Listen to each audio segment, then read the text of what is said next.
తోటి మాజీ శాసనసభ్యుడు పరిగి మహేష్ రెడ్డి గారు చాలా విషయాలు చెప్పడం జరిగింది.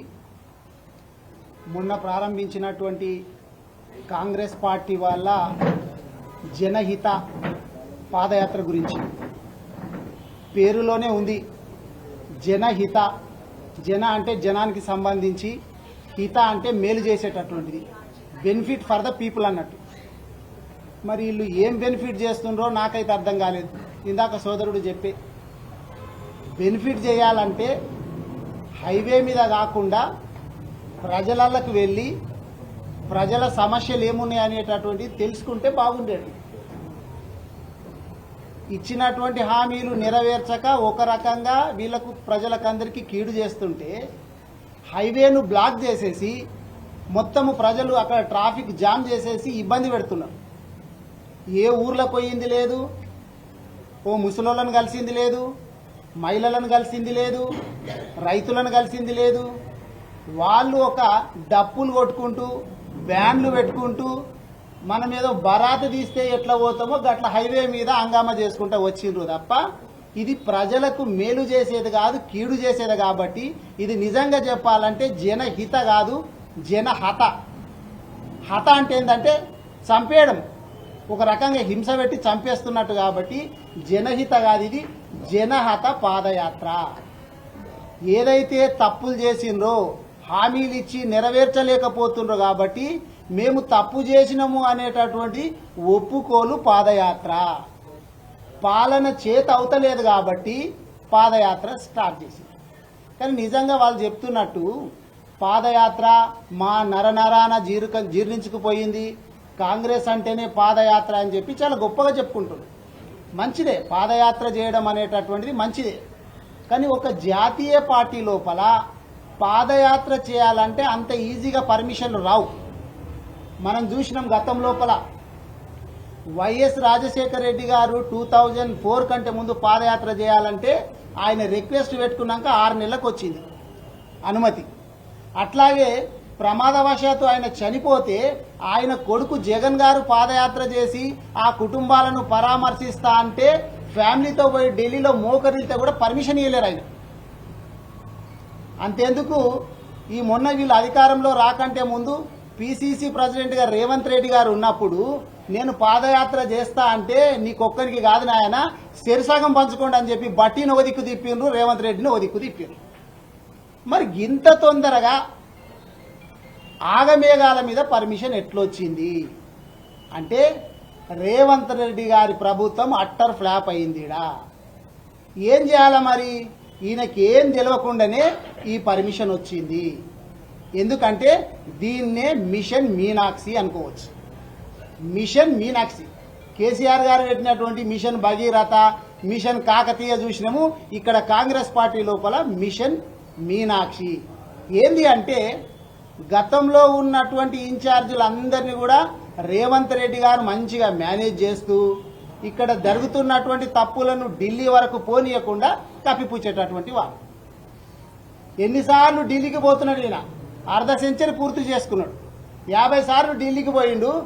కానీ రాహుల్ గాంధీని ఎన్నిసార్లు కలిసిండో దానికి 10 బీజేపీ వాళ్ళని కలుస్తున్నాడు ఆయన. వీళ్ళకి అర్థమైంది ఇదేదో తేడాగా ఉంది, ఇది కరెక్ట్గా లేదు, ఓ గట్టెలను పంపించాలని చెప్పి రేవంత్ రెడ్డి గారికి అత్యంత సన్నిహితురాలైనటువంటి నిరాడంబర వ్యక్తి అయినటువంటి నిక్కచ్చిగా ఉండేటటువంటి మీనాక్షి గారిని ఇక్కడ దింపడం జరిగింది. ఆమె దేనికి లొంగేటటువంటి వ్యక్తి కాదు. మనం చూసినాం అందరిలాగా ఢిల్లీ నుంచి ఇక్కడికి ఫ్లైట్లో రాకుండా ట్రైన్లో వచ్చింది. ట్రైన్లో రాగానే మనోళ్ళు ఏం చేసిండ్రు? ఉరికిండ్రు. మేము బ్యాగులు మోస్తాం, నీ బ్యాగులు మోసుకొస్తాను. బ్యాగులు మోసే అలవాటు ఉన్నది కదా, మేము బ్యాగులు మోస్తాం. బ్యాగులు మోసే అంటే బ్యాగులు మోసే సంస్కృతి నా దగ్గర నడవదాయా, నాది నేనే చేసుకుంటా పని, మీరు ఎవరు చేయొద్దు అని చెప్పి ఆడికెళ్ళి వచ్చిన తర్వాత నామినేటెడ్ పదవులు ఇవ్వాలని అంటే ఓ ఎలిజిబిలిటీ క్రైటీరియా పెట్టింది ఆయన.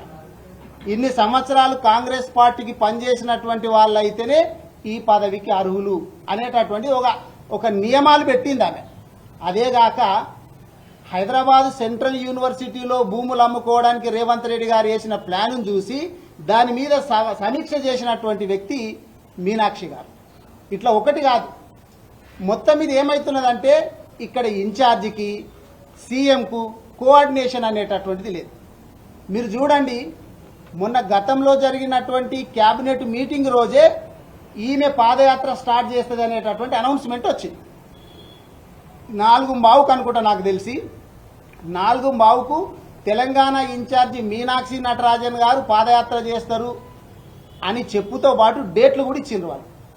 మొన్న జూలై 31 నుంచి ఆగస్టు 6 వరకు అని ఇచ్చిండ్రు, వారం రోజులు. మళ్ళీ నైటు క్యాబినెట్ మీటింగ్ అయిపోయినాక పొన్నం ప్రభాకర్ గారు మీటింగ్ పెట్టేమో మేము ఢిల్లీకి బీసీ రిజర్వేషన్లు సాధించనీకే 5, 6, 7 తారీఖులలో పోతామని ఆయన చెప్పి 5, 6, 7 తారీఖులలో ఢిల్లీకి పోయేటట్లుంటే 6 తారీఖు వరకు ఇవి పాదయాత్ర ఎట్లా కొనసాగుతుంది? ఇదొక్క ఉదాహరణ చాలు రేవంత్ రెడ్డి గారికి హైకమాండ్కు సమన్వయము లేదు అని చెప్పడానికి. తర్వాత ఏమైంది, అయ్యో మీరు గట్టేట చెప్పిన నాకు తెలియకుండా అని చెప్పి రేవంత్ రెడ్డి గారు నారాజు కావడము, మళ్ళీ అధిష్టానం ఏదో బుజ్జగించడము. సరే పోనీ ఈ పాటికి ఆయన పెట్టుకున్నాడు కదా ఏదో 5, 6, 7 తారీఖులలో దానికంటే ముందే కథం చేయండి అంటే దాన్ని కుదించి పాదయాత్రను ఎక్కడికి తీసుకొచ్చిండ్రు 4వ తారీఖు వరకే కథం చేస్తారు. ఇది మీకు అందరికీ కూడా చూడండి, 6 తారీఖు ఉన్నదాన్ని 4వ తారీఖు వరకే పెట్టింది. అదేగాక ముందేం చెప్పుకొచ్చిండ్రు అంటే మీనాక్షి గారు పాదయాత్ర చేస్తారు అని చెప్పిండ్రు, కానీ రేవంత్ రెడ్డి గారు మహేష్ గౌడ్ గారు చేస్తారని చెప్పలే. ఇక నా ఇజ్జత్ పోయేటట్టున్నది, మీనాక్షి గారు పాదయాత్ర చేస్తే నేనెందుకు అని చెప్పి రేవంత్ రెడ్డి గారు అనుకున్నట్టున్నారు. దాన్ని కాస్త ఏం చేసిండ్రు, మీనాక్షి గారు పాదయాత్రను పక్కకు పెట్టేసేసి అది మహేష్ కుమార్ గారి పాదయాత్ర, అందులో ముఖ్య అతిథిగా మీనాక్షి గారు పాల్గొంటారని చెప్పి చెప్పింది. మరి ముఖ్య అతిథి అని చెప్పి మనం ఫోటోలు చూస్తుంటే ఏడవైనా ఆమె పేరే ఉన్నది వినబడుతుంది. మీరు పేపర్లో రాసిందంతా కూడా మీనాక్షి గారిని హైలైట్ చేస్తే రాస్తున్నారు తప్ప మహేష్ కుమార్ గౌడ్ గారిని కాదు. ఆయన నిమిత్త మాత్రుడు. ఇక ఇజ్జత్ పోతుందని చెప్పి పాదయాత్రను దీనికి వెళ్ళి దానికి మార్చారు. లాస్ట్కి వస్తే ఏమైంది, రేవంత్ రెడ్డి గారు సైడ్కి అయినరు, మీనాక్షి గారు ఫీల్డ్కి అయినరు. విషయం తెలిసిపోయింది. ఈయన ఢిల్లీకి ఇన్నిసార్లు అయినటువంటి వాళ్ళు వీళ్ళు ఒక్కసారి కూడా రిజర్వేషన్ల గురించి మోడీ గారితో మాట్లాడినటువంటి రేవంత్ రెడ్డి గారు కావచ్చు, లేకపోతే కాంగ్రెస్ ప్రభుత్వము శపథం చేసినాడు ఈయన 42% రిజర్వేషన్లు ఇవ్వడానికి అంటారు. మీరు వినుంటారు మాటలన్నీ. ఇక శపథం చేసే వ్యక్తి గిట్లుంటారా? జయలలిత గారి గురించి తెలుసు మనకు.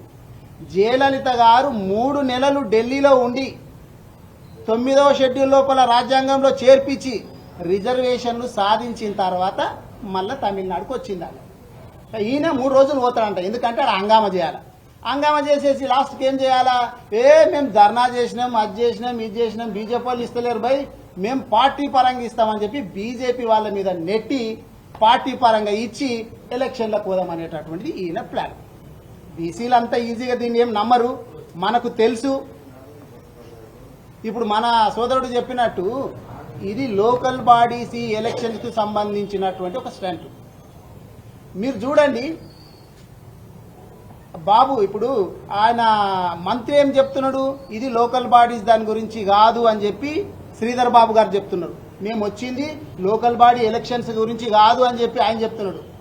మహేష్ కుమార్ గౌడ్ గారు చెప్తున్నారు. కానీ మీనాక్షి గారు మాత్రం చెప్పిండ్రు. మీరు నుండి మీనాక్షి గారు రాబోయేటటువంటి రోజుల లోపల లోకల్ బాడీ ఎలక్షన్స్ ఉన్నాయి కదా, ఆమె నిక్కచ్చి మనిషి, నిరాడంబరమైనటువంటి మనిషి కాబట్టి ఆమె తుట్టుకుని ఒప్పేసుకున్నది.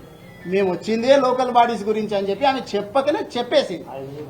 అదే కాక ఇప్పుడు మనం చూసినాం, నువ్వు రోడ్ల వెంబడి పోయే బదులు ఇప్పుడు అన్న చాలా విషయాలు చెప్పిండు, ఏమి హామీలు ఇచ్చిండ్రు అనేటటువంటి మీద ప్రజలకు పోతే గల్లీలలో తిరిగితే అక్కడ ఉన్నటువంటి వృద్ధులు కావచ్చు, మహిళలు కావచ్చు, లేకపోతే విద్యార్థులు కావచ్చు, ఏం బాధలు అనుభవిస్తున్నారని తెలుస్తుంది. ఒక్కరు వచ్చిండ్రు ఆ రోడ్డు మీదకి చెప్పండి. వీళ్ళు ఇప్పుడు రోడ్డు మీద నడుస్తున్నారు కదా, రోడ్డు మీద బిందెలతోటి, ఖాళీ బిందెలతోటి మహిళలు వస్తున్నారు. విద్యార్థులు చివరికి విద్యార్థులండి, మాకు తిండి సరిగా పెట్టట్లేదని చెప్పి అలంపూర్ దగ్గర మనం చూసినాం, హైవే మీద కలెక్టర్ వరకు పాదయాత్ర చేసుకుంటూ పోయిండ్రు. పాదయాత్రలు గాలి చేస్తుంటే మీ రాహుల్ గాంధీ గారు మొత్తం దేశం మొత్తం భారత్ జోడో యాత్ర చేసే, నువ్వేం చెప్తున్నావు? నిన్న నేను వింటే భారత్ జోడో యాత్ర చేసి మా రాహుల్ గాంధీ గారు మొత్తం దేశాన్ని చదివిండ్రు. దేశాన్ని ఆయన చదివే, రాష్ట్రాన్ని మీరు చదివితే పరిష్కరించాల్సినటువంటి పాలన వదిలేసేసి మళ్ళా పాదయాత్ర ఎందుకు? ఆల్రెడీ పాదయాత్ర చేసిరి. భారత్ జోడో కావచ్చు, భారత్ చూడో కావచ్చు, లాస్ట్కి వస్తే భారత్ చూడో అవుతుంది మీది లాస్ట్. మరి మీరు ఏం చేస్తున్నారు అనేటటువంటి ఒక్కటన్నా ఆలోచన చేయాలి. నిన్న ఈ బొమ్మ మహేష్ కుమార్ గౌడ్ గారు కూడా చాలా ఆసక్తికరమైనటువంటి హాస్యాస్పదమైనటువంటి మాటలు కూడా మాట్లాడుకోండి.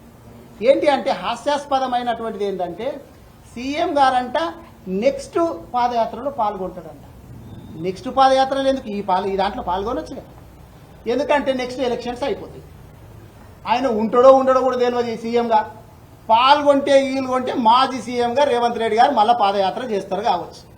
ఇప్పుడైతే చెయ్యరు అని ఒక హాస్యాస్పదమైనటువంటి మాట మహేష్ కుమార్ గౌడ్ గారు చెప్పారు. అదిగాక ఒక మంచి మాట ఏం చెప్పిండ్రంటే చాలా నిరాడంబరమైనటువంటి కుటుంబము సోనియా గాంధీ గారిది అని చెప్పుకుంటూ వస్తే 2004లో కావచ్చు, 2009లో కావచ్చు, అప్పుడు రాహుల్ గాంధీ గారిని ప్రధాని చేయాలంటే ఎవరైనా అడ్డుపడేటటువంటి వాళ్ళ మాకు ఫుల్ మెజారిటీ ఉండే, కానీ మేమేం చేసినాము, ఒక మేధావి చేతిలో పెట్టాలని చెప్పి మన్మోహన్ సింగ్ గారిని చేసినాము అన్నాడు.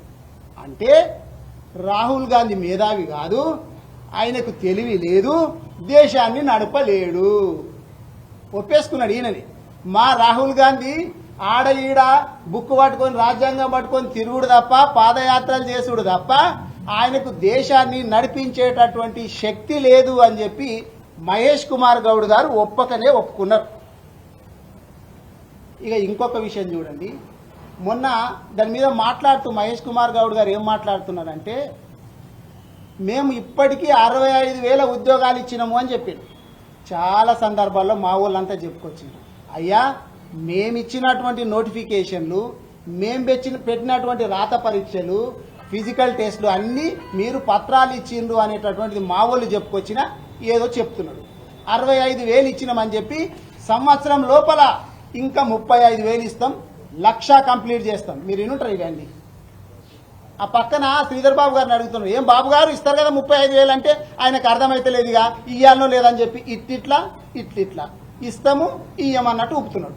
వీళ్ళ పరిస్థితి ఎట్లా అయిందంటే సంవత్సరం లోపల 2 లక్షల ఉద్యోగాలు ఇస్తామన్నటువంటి వీళ్ళు 65 ఉద్యోగాల లోపల 50,000 ఉద్యోగాలు దాదాపు బీఆర్ఎస్ పార్టీ వాళ్ళ లెక్కలు వేసుకొని ఇప్పుడు 35,000 ఏనికే కిందికి మీదికి పడుతున్నారంటే వీళ్ళు ఎంత దౌర్భాగ్యమైనటువంటి పరిస్థితికి వచ్చింది కాంగ్రెస్ పాలన అనేటటువంటిది మనం ఆలోచన చేసుకోవాలి. ఇట్లా చెప్పుకుంటూ పోతే చాలా ఉన్నాయి. విద్యార్థులు, ఉద్యోగులు, మీరు పాదయాత్ర చేయాలంటే ఏడ చేయాలంటే అశోక్ నగర్ పోయి చేయాలి. అశోక్ నగర్ పోయి నిరుద్యోగుల దగ్గర మేము చాలా నోటిఫికేషన్స్ ఇచ్చినాం కదా, బాగుందా పాలన అని తెలుసుకుంటే వాళ్ళు చెప్తారు. లేకపోతే ఊళ్ళకి చెట్ల కింద పెద్ద మనుషులు కూర్చుంటారు కదా, పెద్ద మనుషుల దగ్గరకు వచ్చి మీకు 4,000 పెన్షన్ ఇస్తున్నాం చాలా బాగున్నదంటే ఎన్ని వేల పెన్షన్ ఇస్తున్నారో చెప్తారు. ఖాళీ బిందెలతో ఉన్నటువంటి మహిళల దగ్గరికి పోతే నీళ్ళ పరిస్థితి ఎట్లున్నదో చెప్తారు. రైతుల దగ్గరకు పోయి కరెంట్ ఎట్లొస్తున్నదో అడిగితే కరెంటు విషయం చెప్తారు, రుణమాఫీ గురించి చెప్తారు. లైన్లలో నిలబడుతున్నారు ఫర్టిలైజర్ షాపుల దగ్గర యూరియా గురించి. గాడి పోయి బాగున్నదా అని అంటే అప్పుడు ఎన్ని చెప్పుల దండలు పడతాయి, ఎన్ని చీపురు దెబ్బలు పడతాయి అనేటటువంటిది గాళ్ళ పాదయాత్ర చేసినట్టు ఉంటుంది. గాదాన్ని వదిలేసేసి మెయిన్ రోడ్ను బ్లాక్ చేసుకుంటూ ఇది జనహిత అని చెప్పి ప్రజలకు ఇంత అక్కరకు రానటువంటి ఈ పాదయాత్ర చేస్తే ఏం లాభం వచ్చింది చెప్పు. మరి ఇప్పుడు నిజంగా పాదయాత్రలు మేము పరిపాలన అధికారంలో ఉన్నా చేయకున్నాము, లేకున్నా చేస్తున్నాం అని చెప్పి గొప్పలు చెప్తున్నారు. మరి మీ రాహుల్ గాంధీ గారు కావచ్చు, లేకపోతే రాజశేఖర్ రెడ్డి గారు కావచ్చు, వీళ్ళందరూ, లేకపోతే భట్టి గారు కావచ్చు, రేవంత్ రెడ్డి గారు కావచ్చు, ఇప్పటి వరకు చేసినటువంటి ఏ యాత్ర కూడా అధికారంలో ఉన్నప్పుడు చెయ్యలేరు. మరి రాహుల్ గాంధీ గారు అదే భారత్ జోడో యాత్ర 2004 నుంచి 2009 వరకు 14 వరకు చేసిండొచ్చు కదా, చేయాలి కదా. మరి అప్పుడు చేయలే, అంతెందుకు సరే ఇప్పటి లెక్కన తీసుకుని మేము కొత్త పాలసీ పెట్టుకున్నాము, ఇప్పుడు అధికారంలో ఉన్న దగ్గర చేయాలనుకున్నామే అనుకో. భారతదేశం లోపల 3 రాష్ట్రాలలో ఉన్నారు కాంగ్రెస్. ఒకటి హిమాచల్ ప్రదేశ్, రెండవది కర్ణాటక, మూడవది తెలంగాణ. మరి దీనికంటే ముందు ఎలక్షన్లు అయినాయి రెండిట్లో. 2023 డిసెంబర్లో ఈడైతే 2023 మేలోనే కర్ణాటకలో అయింది. మరి ఆడెట్లున్నదో కనుక్కునికే చేయాలి కదా పాదయాత్ర. లేదు, హిమాచల్ ప్రదేశ్లో 2022 డిసెంబర్లో అయింది, సంవత్సరం ముందైంది. మరి ఆడ వాస్తవ పరిస్థితులు తెలుసుకునికే చేయాలి కదా. అవన్నీ ఏం లేదు. ఇక్కడ రేవంత్ రెడ్డి గారిని పక్కకెడుతున్నారు, అక్కడ హైకమాండ్ తోటి నిర్ణయం తీసుకున్నారు. ఏ క్షణానైనా ముఖ్యమంత్రి గారు మారొచ్చు. ఇది వాళ్ళు ఇవ్వదలుచుకున్నటువంటి సందేశము. అందుకే కాంగ్రెస్ పార్టీ వాళ్ళని నేను కోరేది ఏంటంటే, ఈ హంగామలు, రోడ్లు బ్లాక్ చేసుడు ఇవన్నీ కాకుండా మీరు గ్రామాలకు పోయి చెట్ల కింద మీటింగులు పెట్టి ప్రజలందరూ క్షేమంగా ఉన్నారా అని చెప్పి ఒక్కసారి అడిగి చూడండి. పోలీసు వాళ్ళు లేకుండా ఉండి ఒక్కసారి మీరు మళ్ళీ బయటికి గిట్ల వస్తేనేమో అప్పుడు తెలుస్తుంది. జనాలు ఆలోచన చేస్తున్నారు, మీరు ఎప్పుడెప్పుడు లోకల్ బాడీస్ ఎలక్షన్స్ పెట్టి వస్తారా అని చెప్పి చూస్తున్నారు. మీరు ఎలక్షన్లు పెట్టి రాగానే పెద్ద కర్ర పెట్టి వాత పెట్టడానికి చాలా సిద్ధంగా ఉన్నారు. కాబట్టి కాంగ్రెస్ పార్టీ నాయకులు ఇప్పటికైనా కానీ వాళ్ళ తీరు మార్చుకోవాలా, వాళ్ళు ఇచ్చినటువంటి హామీల మీద దృష్టి పెట్టాలా, ఈ ప్రతిపక్షాల మీద కేసులు పెట్టుడు అనేటటువంటిది బంద్ చేసుకోవాలని చెప్పి తెలియజేసుకుంటూ సెలవు.